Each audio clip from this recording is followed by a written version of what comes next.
Je vais vous confier un secret. Oui. Vous parliez de religion tout à l'heure. Oui. Tout au départ, je voulais me faire prêtre. Cela signifie que, à la base, je suis d'une âme assez morbide. Et que l'au-delà m'a toujours intéressé. Arrivé à un certain âge,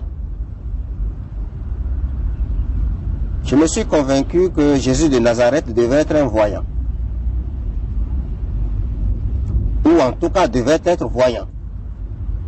C'est-à-dire avoir la capacité de distinguer dans le temps au-delà du temps. Et je me suis dit, non, ce phénomène de Jésus de Nazareth ne doit pas être un phénomène gratuit. Et il se pourrait qu'un enfant ait vu le jour avec tous les dons de l'hypersensibilité, mais que ça peut se cultiver quand même. Et j'ai commandé des cours de voyance. Donc j'ai commandé des cours de voyance. Ça existe pour les audacieux qui veulent le faire. Mais je dois préciser qu'il n'y a pas de méthodologie et que c'est des cours par correspondance. Et qu'à la suite des exercices qui vous sont indiqués,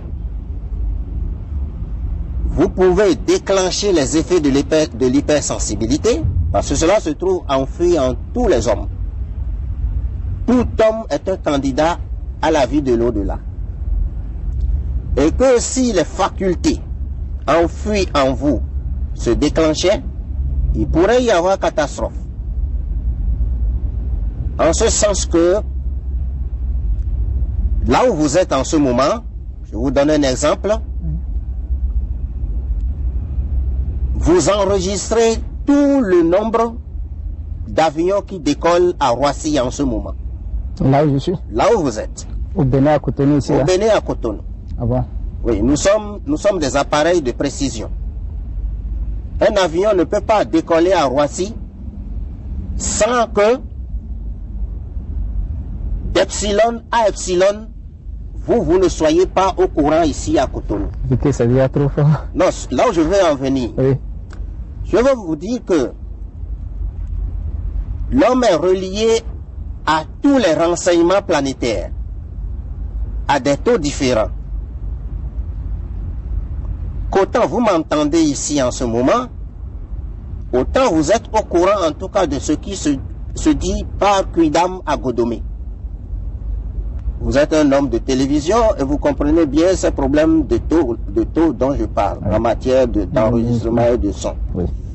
Alors, lorsque vous faussez le télémétrage de votre corps et que vous accédez à la perception, au rapprochement des objets qui sont loin de vous, vous pouvez souffrir d'hallucinations. Ça existe. Oui. J'ai dû me traiter en matière d'hallucination, où on regarde des hallucinations. Vous pouvez vous trouver dans votre lit et vous croire menacé par un lion qui se trouve à la Pendjari. Parce que vous avez faussé le télémétrage. Vous voyez de près ce qui est loin de vous. Et au départ, vous avez voulu voir ce qui vous plaît.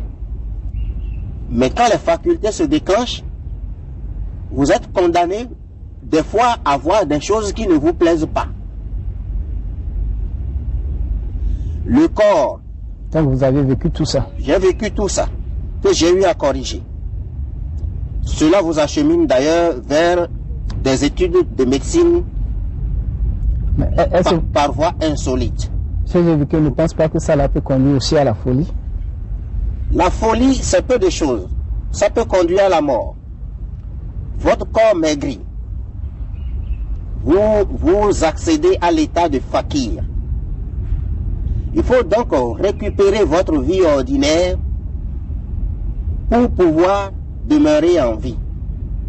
Et ce que vous appelez folie, ce n'est pas grand-chose.